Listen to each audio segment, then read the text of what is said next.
কথা আপনাদের কাছে রেখে গেলেন মুসলমানদের পরিণতি সম্পর্কে। কিন্তু মুসলমানরা কেন আজ লাঞ্ছিত, পদদলিত, অবহেলিত কেন হবে না? কারণ আল্লাহ বলেছে, মান আরাদা আন যিকরি ফা ইন্না লাহু মাইশাতান দানকা। বান্দাবান্দি যখন আল্লাহকে ছেড়ে দিবে, আল্লাহ পাকের জিকির থেকে মুখ ফিরিয়ে নেবে, তখন বান্দাবান্দিদের সংকুচিত জীবন হবে। অন্নাহাসর ইয়াউমাল কিয়ামাতি আমা, আর কিয়ামতের দিন অন্ধ করে তোলা হবে। চোখ থাকতে তারা দেখতে পাবে না, কারণ বিবেক থাকতে বুঝতে পারল না, চোখ থাকতে ভালো মন্দ দেখলো না, আর তাদের কান থাকতে ভালো শুনলো না। কিয়ামতের দিন তারা অন্ধ হবে। আজ বর্তমান যুগে দেখুন, এখনই যদি একটা পঞ্চারাস দেন, দাওয়াত দিতে হবে না, মানুষ এমনি আপসাপ এসে ফাঁস কাতার দখল করার জন্য চেষ্টা করবে। আর জালসার জন্য মানুষকে ডেকে পাওয়া যায় না, ঠিক না বেঠিক? জালসার জন্য ডেকে পাওয়া যায় না, চার দোকানে কেউ দাওয়াত দেয় না। এমনি প্রতিদিন মানুষ যে ভিড় লাগায় সেখানে আপনার চলে যায়। তো যাই হোক, সেই দিকে লক্ষ্য রেখে আমি আপনাদের কাছে কোরআনের আয়াত তেলাওয়াত করেছি। এই আয়াত সম্মুখে রেখে বক্তৃতা হবে। ওমা তৌফিকে ইল্লা বিল্লাহ। তবে একটু বোঝার চেষ্টা করবেন। আল্লাহ রাব্বুল আলামিন বললেন পবিত্র কোরআনের সূরা ফুরকানের 25 নম্বর সূরা, আপনার 25 নম্বর সূরা 19 নম্বর পারা 64 নম্বর আয়াতে, ওয়াল্লাযিনা ইয়াবিতুনা লিরাব্বিহিম সুজদাও ওয়া কিয়ামা and those who believe who spend the night beyond standing before their Lord। আল্লাহর প্রেমিক প্রেমিকা বান্দা বান্দি তারা যারা রাত্রি কাটাবে কিয়াম আর সাজদায়। জোরে বলুন সুবহানাল্লাহ। আল্লাহর প্রেমিক প্রেমিকা তারা যারা রাত্রি কাটাবে কিয়ামে আর সাজদাতে। এখানে কিয়াম মানে মিলাদে গিয়ে দুবার গেহে নিলাম তার না, এখানে কিয়াম মানে হলো দাঁড়িয়ে দাঁড়িয়ে নফল নামাজ পড়া। দাঁড়িয়ে দাঁড়িয়ে কি পড়া? নফল নামাজ পড়াকে কিয়াম বলা হয়েছে। মুফাসসিরিন ইকরামগণ এই আয়াতের ব্যাখ্যা দিতে গিয়ে বলেছেন, যারা রাত্রি নফলের মাধ্যমে কাটাবে এবং সাজদার মাধ্যমে কাটাবে, আল্লাহ পাকের ওই বান্দা বান্দি হলো আল্লাহর খাস বান্দা বান্দি, আল্লাহর প্রেমিক প্রেমিকা বান্দা বান্দি। আমরা এই এলাকাবাসী যারা আছি সবাই আল্লাহর বান্দা বান্দি, ঠিক না বেঠিক? সবাই কি আল্লাহর বান্দা বান্দি, কিন্তু সবাই আল্লাহর খাস বান্দা বান্দি নয়। কেউ আল্লাহর গোলামতি করে, কেউ শয়তানের গোলামতি করে। আপনাদেরই পার্শ্বে শিবনগর যেখানে নামবো, তার আগে দেখলাম একটা মদের কাউন্টার। লজ্জার কথা যে মুসলমানের ঘরে, মুসলমানের এলাকায় একটা মদের কাউন্টার খুলেছে, যে মদ আপনার বলা হয়েছে শরীয়তের বিধানে হারাম, কোরআনে বলল হারাম, আল্লাহ পাক বলছে হারাম, নবী বলছে হারাম। সেই মদের কাউন্টার মুসলমানের ঘরে যদি হয়, মুসলমানের এলাকায় যদি হয়, আর সেখানে লাইন দিয়ে টিকিট কাটার মতো মদ খাচ্ছে, তো এরা তো মদ বলে না, এরা বিদেশি মাল বলে। কি বলে? এরা বিদেশি মাল বলে। আপনাদেরই পার্শ্বে, বেশি দূরে নাই, শিবনগর চিনেন তো নাকি? চিনেন? দেখেছেন কাউন্টারটা? আজকে আমি দেখলাম, আমি কোনোদিন দেখিনি, দেখেছি অনেক জায়গায়, কিন্তু এইভাবে মুসলমান এলাকায় যেখানে সব থেকে মুসলমানের জনসংখ্যা বেশি, শতকরা 95% মুসলমান, সেই এলাকাতে মদের কাউন্টার, এর চাইতে লজ্জাজনক কথা আর বলা আপনার বলা হয়েছে অপেক্ষা করে। সেই রকম কথা বলতে আপনার বলা হয়েছে লজ্জা লাগে যে মুসলমান এলাকায় মদের কাউন্টার, আর আপনি ডাকছেন আল্লাহ তুমি মাফ করে দাও, আল্লাহ ক্ষমা করে দাও। মুদিখানার মাল যখন খুশি তখন চাইলেই পাওয়া যাবে না, আল্লাহকে ডাকতে হবে, ডাকার মতো ডাকতে হবে। আল্লাহ পাক বলে ফাজকুরুনি আজকুরুকুম অশকুরুলি ওয়ালা তাকফুরুন। বান্দা তুমি আমাকে স্মরণ করো, আমি আল্লাহ তোমাদের স্মরণ করব। আমি আল্লাহর শুকরিয়া আদায় করো, আমি আল্লাহর নাফরমানি আদায় করিও না, আমি আল্লাহর নাফরমানি করো না। আল্লাহ পাক আপনাকে আমাকে বান্দা হিসাবে আপনার পৃথিবীতে পাঠিয়েছে আল্লাহর বন্দেগী করা, আল্লাহর আপনার রেজাবন্দি করা। এখানে কোনো শয়তানের গোলামতি করা আল্লাহ রাব্বুল আলামিন পছন্দ করে না। মানুষ কি মনে করে মরে গেলাম শেষ হলো? আফা হাসিবতুম আন্নামা, এটা কি তোমরা মানে আন্নামা লাকো আন্নামা খলাকনাকুম, তোমরা কি এটা মনে করো আবাসা আল্লাহ পাক তোমাদেরকে বিনা কারণে তৈরি করেছে? আল্লাহ খামাখা তোমাদেরকে তৈরি করেছে। আইহাসাবুল ইনসানা, মানুষ কি এটা ধারণা করে? মানুষ কি এটা আপনার মনে হতে গোমান করে? মানুষ কি এটা আপনার চিন্তা করে কি আইয়ুতুরকা, আপনার বলে হ্যাঁ চাইয়ুতুরকা সুদা, যে তাদেরকে এমনি এমনি ছেড়ে দিবে? না, আল্লাহ এমনি এমনি ছেড়ে দিবে না। পৃথিবীতে আল্লাহ পাঠালছে। আপনি আমি যখন স্কুলে পড়ি না বাপ, স্কুলে পড়ি, স্কুলে ভর্তির সময় আদর করে ভর্তি করে কিছু বই দেয় না? ওই বইগুলো আপনাকে টাকে রাখার জন্য দেয় না, আলমারিতে রাখার জন্য দেয় না। ওই বইগুলো দেয় যে বছরে দুটো আপনার পরীক্ষা হবে, একটা হাফিয়ালি পরীক্ষা আর একটা অ্যানুয়াল পরীক্ষা। হাফিয়ালি পরীক্ষায় যদি তোর রেজাল্ট খারাপ হয় তো অ্যানুয়াল পরীক্ষায় তোর চান্স থাকবে। অ্যানুয়াল পরীক্ষায় যদি তোর ফেল হয়ে যায় তাহলে তোর আর কোনো চান্স নাই। এক বছর আপনি আপনার সিলেবাস কোনোদিন খুলে দেখলেন না, আপনি বলেন তো রেজাল্টটা কেমন আপনার হবে? ভালো হবে? রেজাল্ট ভালো হবে না। আল্লাহ পাক সার্বিক জীবনে আপনাকে আমাকে বড় একটা সিলেবাস দিয়েছে। এই সিলেবাসের মধ্যে আপনি আমি কর্মজীবনে যে আপনার বলে হচ্ছে উৎকৃষ্ট হব, কর্মজীবনে যে ভালো হব, আমাদের কর্ম যদি ভালো হয় তাহলে আমাদের পরকাল ভালো হবে, নচেত আপনার পরকাল ভালো হতে আপনার পারে না। আজ বর্তমানে মুসলমানের আপনার অবস্থা শোচনীয়, মুসলমানের আপনার বলে হচ্ছে অবস্থা খুব খারাপ। মুসলমান চারিদিকে মার খাচ্ছে। দিল্লিতে মার খালো কে? আব্দুর রহমান। গুজরাটে মার খালো কে? আব্দুর রহমান। আপনার বলে হচ্ছে দিল্লি, আপনার বলে হচ্ছে কলকাতার আপনার পাক সার্কাস থেকে আপনার ট্রেন থেকে ফেলে দিল কাকে? বলে মুসলমান। পৃথিবীর সব জায়গায় দেখা যাচ্ছে মুসলমান লাঞ্ছিত, পদদলিত, অবহেলিত। কেন হবে না? আজ আপনারা জানেন বর্তমান যুগে আমাদের আপনার বলে হয়েছে ভারত সরকার এই 2024 সালের আগে 2023 সাল ডিসেম্বর মাসে একটা প্রতিবেদন আপনার বলে হয়েছে ছাপা হয়েছিল এলাহাবাদ থেকে।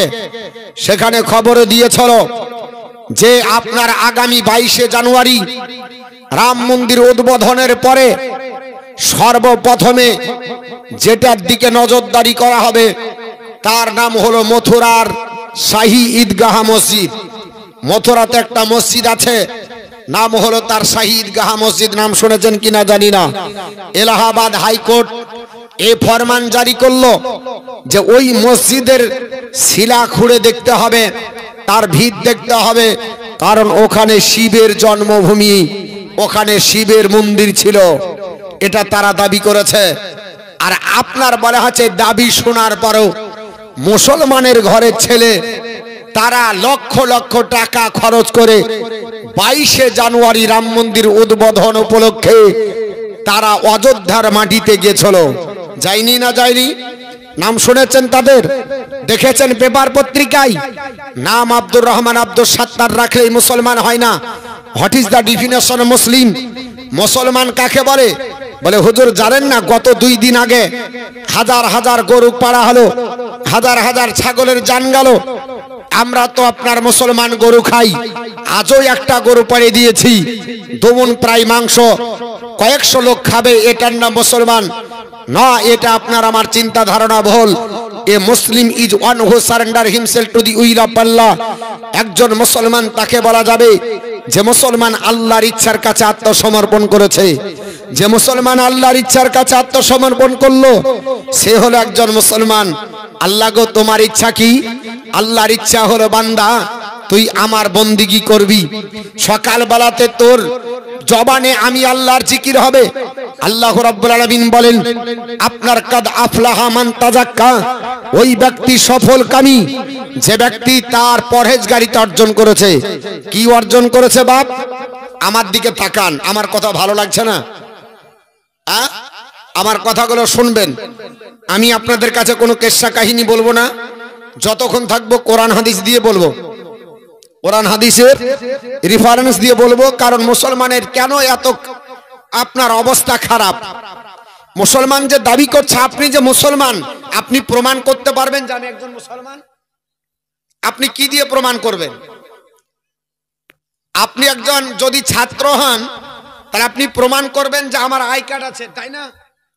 প্রমাণ করবেন কিনা?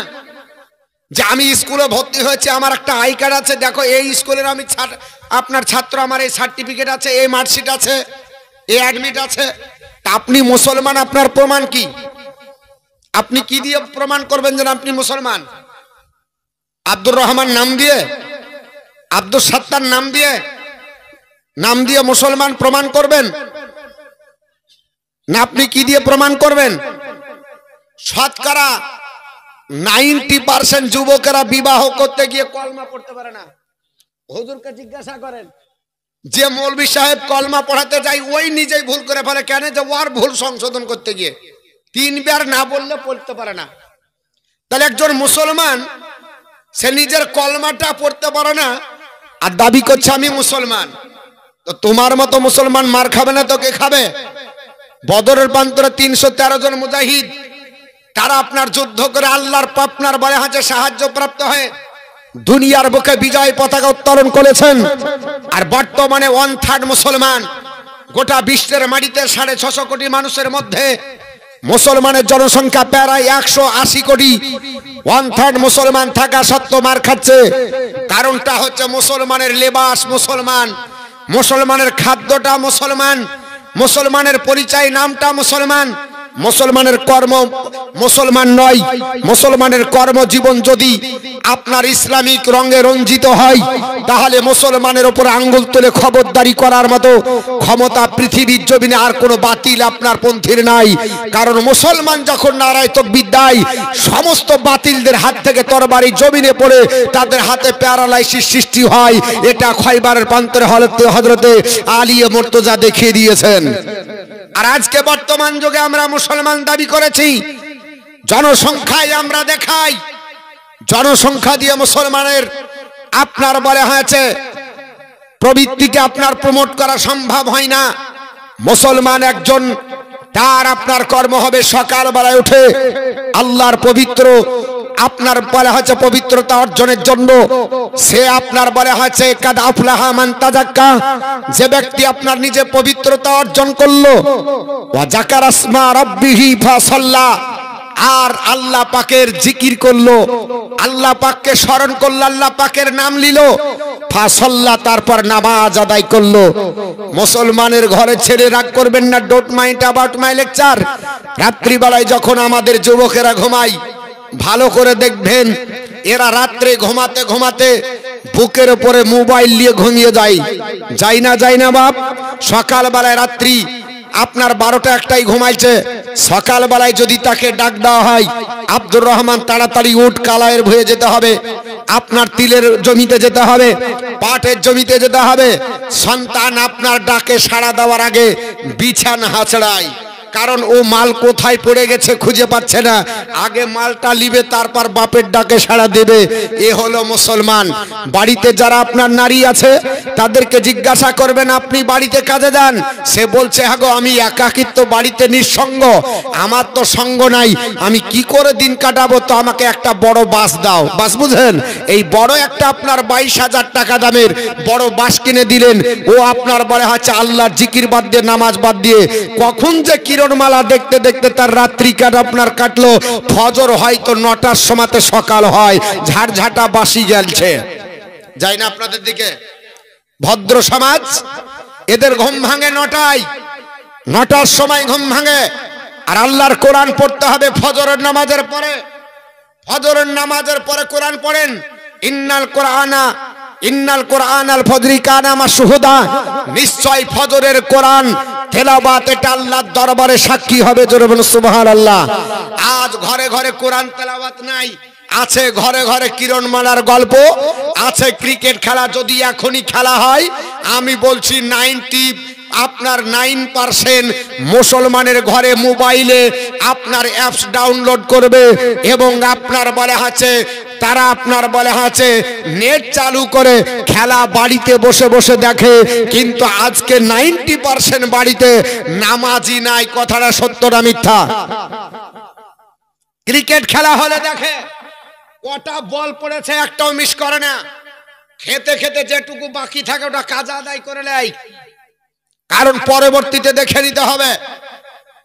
আর আমরা মুসলমান দাবি করি সকালবেলায় ঘুম থেকে উঠে কলগেট ব্রাশ হাতে নিয়ে আমাদের ঘুম ভাঙার পরে যেটা পড়ার দরকার ছিল কোরআন, ওটা না পড়ে একটু দেশ বিদেশের খবর জানি, খবরের কাগজ নি।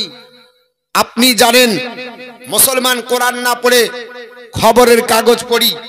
আমি নিষেধ করব না খবরের কাগজ পড়েন, কারণ খবর পড়ার দরকার আছে, দেশ বিদেশের খবর জানার দরকার আছে, কিন্তু তার আগে পড়ার দরকার ছিল কোরআন। কোরআন আপনার পড়ে না, খবরের কাগজ পড়ে। ভদ্র সমাজ দেখলো টাইম মেনটেন করতে হবে, খবরের কাগজ পড়তে তারা স্টাইল জানে, খবরের কাগজের পাতা উল্টাই, আর আপনার বলে হচ্ছে হেডলাইনের খতম মারে। হেডলাইন পড়তে পড়তে তারা বুঝে নেয় এর ভিতরে কি আছে। মুসলমান বুঝতে পারলো না কোরআনের ভিতরে কি আছে, হেডলাইন বুঝতে পারলো না। আজ বর্তমানে অধিকাংশ মানুষ বাড়িতে আজকে সিসি ক্যামেরা লাগানো হয়, কিন্তু রাসূলুল্লাহ বলেছে এ আমার আপনার উম্মত উম্মাতানিরা, তোমরা আপনার বড় হাতে রাত্রি বেলাতে ঘুমানোর আগে তোমাদের বাড়িতে আয়াতুল কুরসি পড়ে ঘুমাও, কারণ সিসি ক্যামেরা যেমন চোর ধরে তার চাইতে বেশি আপনার বলে আছে গুরুত্বপূর্ণ আপনার চোরকে বাড়ি থেকে বিতাড়িত করার উত্তম মাধ্যম হলো আল্লাহ রাসূলের ফরমান আয়াতুল কুরসি পড়ে ঘুমান, আপনার এরিয়াতে কোনোদিন চোর পা দিবে না। কিন্তু আয়াতুল কুরসি বাদ দিয়ে সিসি ক্যামেরা লাগাই, কোরআন পড়া বাদ দিয়ে দেশ বিদেশের খবর জানি, কিরণমালার খবর জানি, আপনার বলে আছে গীতাঞ্জলি পড়াই, আমরা আপনার বলে আছে কবিতা পড়াই, সকালবেলায় সালাম না দিয়ে টাটা শিখাই। এ হলো মুসলমানের পরিবেশ। আব্বা না বলে যদি একবার আপনার ড্যাড বলে জান শান্তি হয়ে যাবে, একবার আমার ছেলে ইংরেজি বলেছে মানে বিশাল ব্যাপার। বাপকে যদি বাপ না বলে ফাদার বলে বলে আমার ছেলে ইংরেজি কথা বলে, দারুণ ব্যাপার হয়ে গেল। মুসলমান আপনার ছেলের উচিত ছিল সকালবেলা আপনাকে সালাম দাবা, আসসালামু আলাইকুম। বাড়িতে চর্চা হয় তো সালাম হয় না, তবে বাপকে আপনার ড্যাড বলে, বলে না বলে না? ড্যাড বলতে বলতে কোন সময় ডগও বলে, বলে না বলে না? বলে না বলে না? বলেন ডগও বলে, কারণ আপনার বলে আছে ইংরেজি শিখেছে, কখন যে ড্যাড বলে আর কখন যে ডগ বলে বোঝে না, কারণ এই তো ভাষা জানে না। চেন টেনে হাউস পাইপ ছেড়ে ই আপনার ক্লিয়ার কাট করে, কারণ বসার মাধ্যম নাই। এমন আপনার বর্তমান যুগের প্যান্ট শার্ট, এটা তো বেলবোট হাফ শার্ট পরেছে, আর আপনার এদের লেবাস হচ্ছে শর্টকাট, এদেরকে বলা হয় টু পার্ট। কি পার্ট? Two part. একটা নিচের অংশ একটা উপরের অংশ, দুটো অংশ, এর জন্য টু পার্ট। আগে মেয়েরা পড়তো, এখন ছেলেরা পড়ে। যদি বলেন কেন, আমি দেখিয়ে দেব। যত যুবক আছে এখন টু পার্ট পড়ছে। আল্লাহ একটা হাসরের ময়দানে এমন সুন্দর টুপি পরাবে যে টুপির জ্যোতিটা হাসরের ময়দানে আপনার সূর্যের জ্যোতি অপেক্ষা বিশাল হবে, সূর্যের জ্যোতি অপেক্ষা বেশি হবে। জোরে বলুন সুবহানাল্লাহ। বর্তমান যুগে কোরআন শিক্ষার জন্য বাচ্চাদেরকে বাড়ি না, প্রাইভেট না গেলে মারি, প্রাইভেট না গেলে খাবার বন্ধ করে দেব। কিন্তু নামাজ পড়ে না, খাবার বন্ধ করতে পারলাম না, কোরআন শিখতে পারলো না, আমরা খাবার বন্ধ করলাম না, তাকে আপনার মানলাম না, হাত ধরে মসজিদ মাদ্রাসায় নিয়ে গেলাম না। ও মুসলমান, কবে নিয়ে যাবেন? আল্লাহর কোরআন পড়ো, কারণ ইফ ইউ রিড দা কোরআন, তুমি যদি কোরআন পড়ো, আপনার কোরআন যদি পড়ো, এই উইল ফাইন গুডনেস, তুমি নেকি পাবে। বান্দাবান্দি যদি পড়তে না পারো, টাচ দা কোরআন, কোরআন স্পর্শ করো, এই উইল ফাইন গুডনেস তবু নেকি পাবে। সমাজ তোমার দ্বারা যদি কোরআন ছোঁয়া সম্ভব না হয়ে যায়, লুক এট দা কোরআন, কোরআনের দিকে তাকাও, এই উইল ফাইন গুডনেস তবুও তোমার নেকি হবে। কারণ কোরআনই যে বার্নিং মিরাকল, কোরআন আল্লাহর জ্বলন্ত মজেদা। এই জন্য কোরআন পড়লেও নাকি হয়, কোরআন ধরলেও নাকি হয়, কোরআন দেখলেও নাকি হয়। কোরআন আপনার জীবনের সঙ্গের সাথী বানিয়ে দেন। বাচ্চাদের শিক্ষা দেন। ইফ ইউ টিচ ইওর সন্তান অব দ্য কোরআন, আপনি কোরআনের ছেলে শিক্ষা আপনার ছেলে মেয়েদের দেন। কোরআন উইল টিচ ইওর সন্তান অব দ্য হোল অল, আপনার ছেলে মেয়েকে কোরআন সারা বিশ্বের জ্ঞান দিবে। জোরে বলুন সুবহানাল্লাহ। এটা আমি মুসলমান, আমি মতিউর রহমান আপনার বলছি না যে কোরআনের ভিতরে সব বিদ্যার জ্ঞান আছে। আমার আল্লাহ তাআলা আপনার পৃথিবীর জমিনে কোরআনকে কমপ্লিট করে মানুষের আপনার বলে হয়েছে হিউম্যান গাইড করে মানুষের কল্যাণের জন্য পাঠিয়েছে। আল্লাহ স্বয়ং আপনার কোরআনে বলে, আল্লাহ পাক ডাক দিয়ে বলেছে, ইন্না আনজালনা আলাইকাল কিতাবা লিন-নাসি বিল হক, we have revealed this book to the into for mankind. আমার আল্লাহ পাক ডাক দিয়ে বলে, হাবিব গো, আপনার উপর কোরআন অবতীর্ণ করেছে করেছে, এটা মানুষের কল্যাণের জন্য। জোরে বলুন সুবহানাল্লাহ। মানুষ কোরআন পড়বে, মানুষ কোরআন পড়ার পরে আপনার বলে হয়েছে রোগের মধ্যে পড়লে রোগ থেকে আরোগ্য পাবে, সোগে পড়ে গেলে কোরআন থেকে উদ্ধার হবে, বিপদের মধ্যে পড়বে আল্লাহর কোরআনের কাছে সাহায্য চাইবে। পৃথিবীর যে কোনো সমস্যার সম্মুখীন যদি হয়ে যায় আল্লাহর কোরআনের কাছে যাবে। কোরআন বলে টেক রিফিউজ ইন মাই কোরআন, আমি আল্লাহর কোরআনের শরণাপন্ন হয়ে যাও। Any problem I will be solve, তোমার সব সমস্যার সমাধান আমি আল্লাহর কোরআন দেব। জোরে বলুন সুবহানাল্লাহ। শুধু কি তাই, পৃথিবীর জমিনে বাংলাদেশের মাটি থেকে সর্বপ্রথম কোরআনের বঙ্গনুবাদ করেছিলেন যিনি হিন্দু ধর্মাবলম্বী ছিলেন, তিনি লোকটার নাম হলো গিরিশচন্দ্র সেন। সর্বপ্রথম কোরআনের বঙ্গনুবাদ করে এই লোকটাকে জিজ্ঞাসা করা হয়েছিল what is the definition of Quran. এগুলো আপনার বলে আছে গিরিশচন্দ্র সেন, তুমি বলে দাও কোরআনের সম্পর্কে, কোরআন সম্পর্কে তোমার ধারণা। গিরিশচন্দ্র সেন বলেছিলেন Quran is a religious book in which Allah has given the knowledge of the whole all. এ পৃথিবীর মানুষ তোমরা শোনো, কোরআন এমন একটা ধর্মগ্রন্থ সারা বিশ্বে জ্ঞান আমার আল্লাহ কোরআনেই দান করেছে। আর সেই কোরআন পেছে রেখে আধুনিক বিদ্যায় আমরা বিদ্যা অর্জন করছি, কিন্তু কোরআনের প্রতি না, কোরআন শিক্ষা করি না। যুবক ফ্রি ফায়ার বুঝে, মোবাইলের এ টু জেড বুঝে, লেখা পড়া জানে না। মায়ের পেট থেকে পড়েই ওকে জিজ্ঞাসা যদি করেন তো মোবাইল সম্পর্কে বুঝে। আপনি বলবেন যে মৌলভী সাহেব এটা বাস্তব, আপনি বাস্তব বলছি। ট্রেনে যাতায়াত করছি, বাচ্চা কান্না থামছে না, তো মায়ে মোবাইল ধরিয়ে দিচ্ছে। আপনাদের দেশে হয় কি হয় না জানি না, আমাদের দেশে চলছে। আগে কোলে নিয়ে হাতে একটা বাটি নিত আর কাড়া করে ভাত দিত, আর পাড়া পাড়া খাওয়াতো, আর ও করতো, আর বাচ্চার কান্না থামাতো। এখন ভাত খাওয়ার জন্য পাড়ায় যেতে হয় না, মোবাইল জুড়ে দেন, বাস কক কক করে ভাত কথালি বাচ্চা খাবে, নিজেই জানেন, আর পেট টিপতে হয়। মায়ের টিপছে যে আনলিমিটেড ভাত যদি চলে যায়, কারণ বাচ্চা যেটা খায় ও নিজেও জানে না যে কতটা খাচ্ছে। ওকে ভীম দেখান, ও খেয়ে চলে যাবে। আর ভীম যাহা মোবাইল বন্ধ করবেন খাওয়া বন্ধ, আর মোবাইল যতক্ষণ দেখাবেন খেয়ে যাবে। কারণ পৃথিবীর সাইকোলজি বলছে, বিজ্ঞান বলছে, সাইকোলজি মনোবিজ্ঞান, এই মস্তিষ্ককে তারা কয়েকটি বিভাগে বিভক্ত করেছেন। সাইকোলজি বলছে এমন আপনার প্রোগ্রাম সেট করা হয়েছে মোবাইলে, কম্পিউটারে বা আপনার টিভিতে, যে বাচ্চা থেকে নিয়ে দাদু পর্যন্ত মোবাইল ছেড়বে না। বাচ্চা থেকে নিয়ে দাদু পর্যন্ত ছেড়বে না। একই জিনিস কিন্তু আপনি আমি পছন্দ করি না, কিন্তু মোবাইলে এমন একটা যন্ত্র যে বাচ্চা থেকে নিয়ে দাদু পর্যন্ত মোবাইল দেখবে। কারণ সাইকোলজি মনোবিজ্ঞান তার রিসার্চ গবেষণা করে কে কোন পর্যায়ে কি জিনিস খাবে তার আহার ভরে দিয়েছে।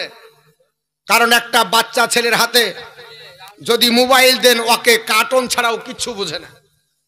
ও কার্টুন দেখতে দেখতে সারা রাত পার করে দেবে। কার্টুন দেখবে, ওই মোবাইলটা যখন ওর চাইতে একটু সিনিয়র ছেলে ঢুকবে, মারবো থাপ্পড়। কতক্ষণ কার্টুন দেখে ও হাত থেকে কেড়ে নিয়ে ও আবার ডান্স দিবে, কারণ ও আর কার্টুন দেখবে না, ওর স্টেজ আলাদা। সাইকোলজি বলছে ওর ব্রেন ওটাতে চাহে না, ওর ব্রেন বলছে একটু লাছা কুদা আমি চাই। যখন ওর কাছ থেকে ইয়াং জেনারেশন 18 বছরের ছেলের কাছ থেকে যখন একটু প্রাপ্তবয়স্ক 30 থেকে 40-এর মধ্যে কোনো একটা আপনার বলে আছে প্রাপ্তবয়স্ক আসবে, এই কতক্ষণ আপনার সিনেমা দেখে, নাচ গান দেখে, সঙ্গে সঙ্গে কেড়ে নিয়ে ওই একই মোবাইল ও আবার সঙ্গে সঙ্গে প্রোগ্রাম চেঞ্জ করে ও আবার খবরটা দিবে। ওকে ওটা ভালো লাগে না। একই জিনিস মানুষের যখন বয়স পর পরিবর্তন হচ্ছে, সাইকোলজি বলছে তার চাহিদা আলাদা। সে তখন খবর দেখে, যখন বাপ ঢুকে, এই বেটা কতক্ষণ ধরে দেখে, মোবাইলটা ছেড়ে দিলে বাপের হাতে দিবেন তো দেখবে ও একেবারে আপনার আলিপ লাইলা শুরু করে দিবে। কারণ বাপ দেখবে চোখের পানি ছেড়ে কাঁদবে। শক্তিমান দেখবে, আলিপ লাইলা দেখবে। এবারে বয়স্ক লোক ওটা ঘটনা দেখতে ভালোবাসে। আমি আর একটা একবার জিন্দগিতে একটা একেবারে বলা হচ্ছে একটা তাজা ঘটনা। আমি বহরমপুরে যখন ইমামতি করি, আমার একটা মুসল্লি দাড়ি ছিল, নাম বলবো না কারণ এই বক্তব্য রেকর্ডিং হচ্ছে, কখন শুনিয়ে নেবে। তো ও বলছে যে মৌলবি সাহেব মিঠনের একটুকু দোষ নাই, ওকে লোকটাকে মারিয়া দিল না আর কান্দিয়া চলে যাচ্ছে। তো আমি বলছি এত আবেগ কোথা থেকে? তো ও এত দুঃখজনক ঘটনা দেখে আবেগ পোষণ করছে, তার মানে ওতে ইনভলভ হয়ে গেছে। আপনার সাইকোলজি বলছে যে পর্যায়ে আপনার বয়স হবে আপনি সেই জিনিস দেখতে ভালোবাসেন। ওই মোবাইলটাই আপনার স্ত্রী যদি কেড়ে নেয়, ও কার্টুনও দেখবে না, ছায়া ছবিও দেখবে না, ও শুধু টিকটক টিকটক টিকটক চালাবে। কারণ ও জানে যে টিকটক দেখলেই আপনার বলে হয়তো জান শান্তি হয়ে যায়। টিকটক দেখতে দেখতে রেল লাইনে যুবক চলে যাচ্ছে, তাও টিকটক ছাড়ে না। বর্তমান টিকটকে ইনকাম। রান্না করছে কি দিয়ে, তাও ওটা ছেড়ে দিচ্ছে। ও রান্না করছে, কখন পায়খানা ফিরেছে তাও বলছে, কখন চুলা চিড়াইছে ওটাও বলছে। যদি টিকটক দেখেন দেখবেন যা করছে ওর জীবনে যা হচ্ছে সবই বলছে। এই হচ্ছে আপনার প্রোগ্রাম। বর্তমান সাইকোলজি মোবাইলের ভিতরে, টিভির ভিতরে, টেলিভিশনের ভিতরে, ইন্টারনেট স্যাটেলাইটের মাধ্যম দিয়ে যে প্রোগ্রাম সেটিং করেছে, আমি মৌলবি একই কথা বলবো নামাজের। আর মোবাইল আপনি যা চাইবেন শুধু এমনি করে বলতে দেরি, সঙ্গে সঙ্গে প্রোগ্রাম সেটিং করা আছে, আপনার কাছে হাজির। আপনার চাহিদা অনুযায়ী আপনি পেয়ে গেলেন। আমি মৌলবীকে যদি বলেন যে আপনার চাহিদা অনুযায়ী খোরাক দিতে পারবো, আপনার চাহিদা অনুযায়ী খোরাক দিতে পারবো না। এর জন্য জালসাতে লোক নাই, আর মোবাইলে সবাই চোখ ধাঁধা। যুবকেরা যারা মোবাইল দেখছো, সাইকোলজি বলছে যাদের যুবকেরা অত্যাধিক মোবাইল দেখে, ওয়াকালে তাদের চোখ যাবে এবং তাদের যৌন চাহিদা চলে যাবে। অবশেষে যৌন রোগ ডাক্তারকে দেখার পরও বটিকা আনা সম্ভব হবে না, অন্য জনের সঙ্গে পরকিয়া করতে বাধ্য হবে। পৃথিবীর জমিনে এখন 90% যুবক আজকে বর্তমানে বড় বড় মোবাইল দেখে তারা নিজের যৌন চাহিদা শেষ করে ফেলে। বিবাহ করার পরে ডাক্তার না দেখার আগে স্ত্রীর সঙ্গে মিলামেশা করতে পারে না। বর্তমানে যদি এই মোবাইলের আপনার দেখা ইউজ যদি কম না হয়, আগামী দিনে ভবিষ্যৎ অন্ধকার হয়ে যাবে এবং ব্রেন শক্তি লোপ পেয়ে যাবে। এটা পৃথিবীর বিজ্ঞান এবং সাইকোলজি বলছে। আজ বর্তমান যুগে মোবাইলের ভালো দিকটা বাদ দিয়ে আমরা খারাপ দিকটা বেশি দেখছি। পয়সা না থাকতে পারে, ফোন যাবে না, কিন্তু মোবাইলে গান থাকবে, আপনার টিভি থাকবে, প্রোগ্রাম থাকবে, সিনেমা থাকবে, কিন্তু ফোন যদি করতে পারেন তো বলছে ব্যালেন্স শেষ। দাম কত বলে 22,000, 30,000, 40,000 টাকা দামের মোবাইল, ব্যালেন্স নাই কিন্তু প্রোগ্রাম আছে। আছে না নাই? আছে, সব পাওয়া যায় কিন্তু ফোন করার পয়সা থাকে না। আজ মুসলমান কোথায় যাবে? আল্লাহ রাব্বুল আলামিনের নবী বললেন 3 নম্বরে কার আরশের নিচে জায়গা পাবে। আল্লাহর নবী সোনার জবানে বললেন রাজুলুন কালবুহুন মুআল্লাকুন ফিল মসজিদ। আল্লাহর নবী বললেন, এ যুবক জওয়ানেরা, এই আমার আপনার উম্মত উম্মাতানিরা, যাদের হৃদয় মসজিদের সঙ্গে লেগে যাবে আমার আল্লাহ তাকে আরশের আজিবের নিচে জায়গা দেবে। জোরে বলুন সুবহানাল্লাহ। আপনারা বলবেন হুজুর আমরা মসজিদকে ভালোবাসি, মসজিদ আবাদ করি, না হলে টাইস বসালাম কেন, ফ্রিজ মসজিদের ভিতরে কেন, ওজোখানা তৈরি করলাম কেন, মসজিদের বাউন্ডারি ঘেরলাম কেন, এখনো কালেকশন হচ্ছে কেন, মসজিদ কারা আবাদ করবে? আল্লাহর কোরআনকে জিজ্ঞাসা করুন। সূরা তওবা আয়াত নাম্বার 18-র মধ্যে মহান আল্লাহ পাক বলে, ইন্নামা ইয়ামারু মাসাজিদ আল্লাহ মান আমানা বিল্লাহি ওয়াল ইয়াউমিল আখিরি ওয়া আকামা সলাতা ওয়া আতা যাকাতা ওয়া লাম ইয়াখশা ইল্লাল্লাহ। আমি আল্লাহ পাক আমার ঘর তাদের দ্বারা আবাদ করে দিই যারা আমি আল্লাহকে বিশ্বাস করে, আখিরাত বিশ্বাস করে, যারা নামাজ কায়েম করে, যাকাত যারা প্রদান করে, আমি আল্লাহ ছাড়া কাউকে যারা ভয় করে না, আমি আল্লাহ পাক আমি তাদের দ্বারা আমার আপনার মসজিদ আবাদ করে দিই। জোরে বলুন সুবহানাল্লাহ। তাদের দ্বারা আমি আল্লাহ আমার মসজিদ আবাদ করে দিই। আল্লাহর ঘর আবাদ করতে হবে, যেতে হবে মসজিদে, নামাজ পড়তে হবে। আমরা নামাজ পড়বো তো নাকি? আচ্ছা আপনাদের জবান বন্ধ হলো কেন? হ্যাঁ না, হ্যাঁ না কেনা করছেন না, মানে ভিতর ভিতর মানে ঘুম চলে গেছে না, চিন্তা করছেন না কিসের দিকে জিজ্ঞাসা করছেন? ও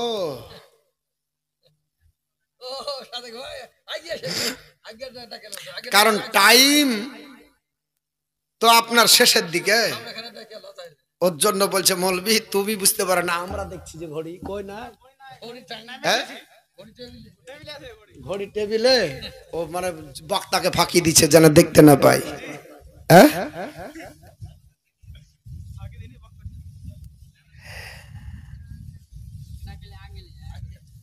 একটু চলে আসেন সামনে। কিন্তু টাকা দেয়নি, বক্তব্য বেশি দেওয়া যাবে না, টাকা কম দিয়েছে এর জন্য বক্তব্য কম দিতে হবে। তাও আমার পূর্ববর্তী বক্তার সমান হয়ে গেল, তো 2.5 ঘন্টা হয়ে গেল, আর কতক্ষণ দিব? রাত্রি 2টো হয়ে গেছে।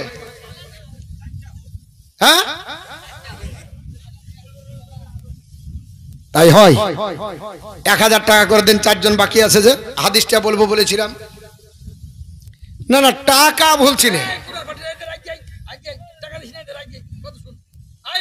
1000 করে না দিলে বলছি না,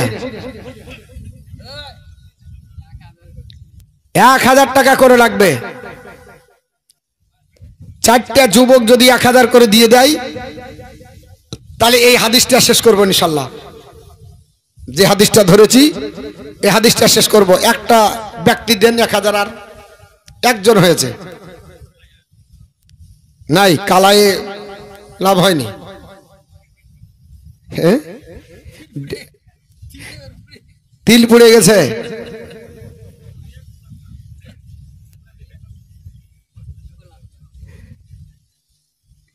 একটা ব্যক্তি দেন না 1000। এই যুবক ভাইরা, নাই কোন মা আর কেউ নাই, 1000 টাকা করে।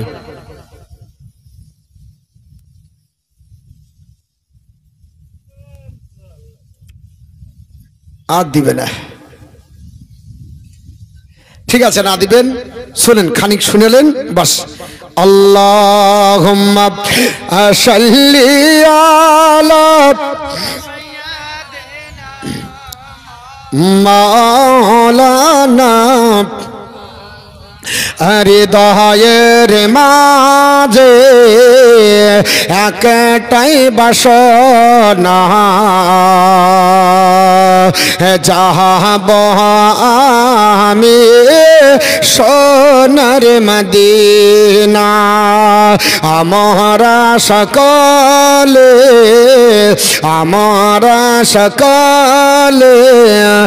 নবীজির দিওয়ানা, যাহাব আমরা সোনার মদিনা। হৃদয়ের মাঝে একটাই বাসনা, যাহাব আমি সোনার মদিনা। আশায় আছে সম্বলে যে নাই, নেই যে আমার কোনো সফিনা। থাকে তো যদি দুটি ডানা, থাকে তো যদি দুটি ডানা, ওরে যেতাম সোনার মদিনা।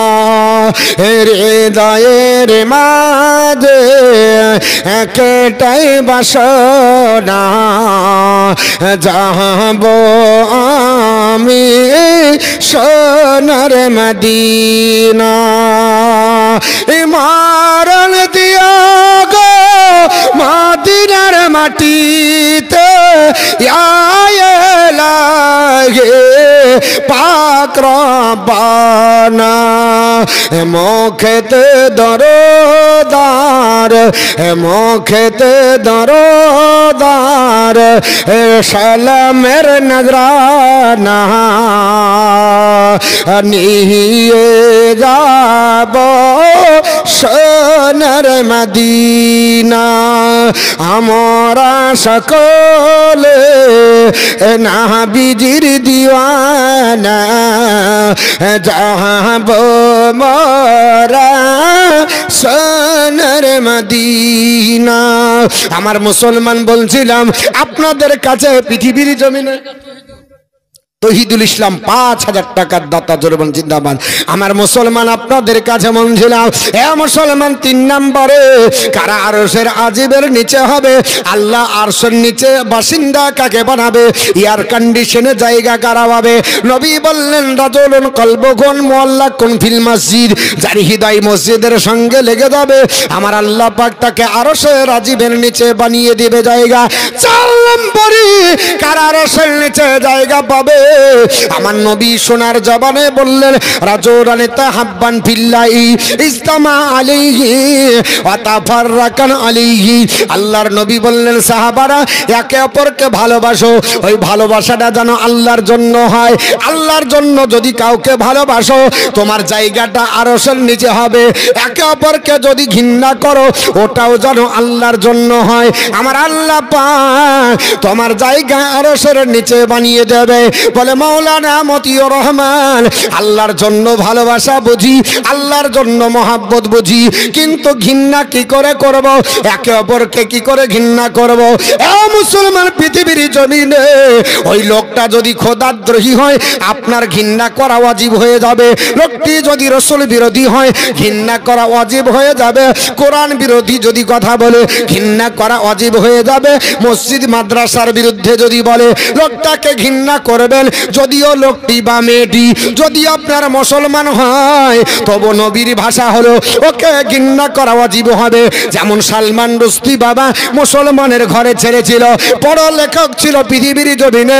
আল্লাহর নবীর আপনার উপরে পবিত্র কোরআন আল্লাহ নাজিল করলেন, অথচ কোরআনকে দা সাটানিক ভার্সেস শয়তানের বাক্য বলে আখ্যায়িত করলো। আল্লাহ তাকে পৃথিবীর জমিন থেকে ধূলিসাৎ করে দিয়েছে। ওই লোকটিকে ঘৃণা করা মুসলমানদের জন্য জীব হয়ে যাবে। পৃথিবীর জমিনে এই বাংলাদেশের রজবালির মেয়েটার নাম হলো আপনার তাসলিমা নাসরিন। আজান যখন শুনতে পেল আপনার আহ্বান করে বলেছিল আজান আপনার বেশ্যা নারীর আহ্বান। আজান শুনে মনে হয় আপনার বেশ্যা নারীরা তাদের যৌন চাহিদা মেটানোর জন্য আহ্বান করছে। এই জন্য মুসলমানদের তরফ থেকে আপনার লানতের দোয়া পড়েছিল। আল্লাহ পৃথিবীর জমিনে প্যারালাইসিস দিয়ে আপনার চিরদিনের জন্য বিছানাতে সজ্জিত করে দিয়েছে। এই মুসলমান পৃথিবীর জমিনে তাসলিমা নাসরিন যত বড় লেখিকা হোক না করো তাকে ঘৃণা করা ওয়াজিব হয়ে যাবে। 2020 সালে আপনারা জেনেছেন জানুয়ারি মাসে আনন্দবাজার পত্রিকাতে দিয়েছিল, জানুয়ারি মাসের ফার্স্ট উইকে প্রতিবেদন আপনার পাবলিশ হলো। পৃথিবীর জমিনে আপনার বলে হয়েছে কলকাতা আপনার দিল্লির সরজমিন থেকে একটা আপনার প্রতিবেদন পাশ হলো। ওই কোরআন সম্পর্কে বাজে মন্তব্য করে বলেছিল, লোকটির নাম হলো ওয়াসিম রেজভি। আল্লাহর কোরআন সম্পর্কে বাজে মন্তব্য করে বলল এ দেশের আপনার মানুষেরা আল্লাহর কোরআনে 26টি আয়াত আছে যাকে রিমুভ করা লাগবে। কোরআন পড়লে নাকি মানুষ আতঙ্কবাদী হয়, কোরআন পড়লে নাকি টেররিস্ট হয়, কোরআন পড়লে সন্ত্রাসী হয়ে যায়, এটা এসে দাবি করেছিল। এর জন্য পৃথিবীর মানুষের কাছে আপনার দাবি রেখে বলেছিল আল্লাহর কোরআনে 26টি আয়াত রিমুভ করতে হবে। এ মোল্লা তুমি কোরআন পড়তে জানো না, কারণ আল্লাহর কোরআন বলেছে ইউদিল্লু বিহি কাসিরা ওয়া ইয়াহদি বিহি কাসিরা। কোরআন পড়বে একদল পথভ্রষ্ট হবে, কোরআন পড়বে একদল হেদায়েত প্রাপ্ত হবে। কোরআন যদি বুঝতে না পারা যায় তাহলে সে পথভ্রষ্ট হয়ে যাবে। ওয়াসিম রেজভি বুঝতে না পারার কারণে আল্লাহর কোরআন সম্পর্কে বাজে মন্তব্য করলো। কোরআনকে জিজ্ঞাসা করো কোরআন, এ কোরআন তোমার দ্বারাতে কি উপকার হয়?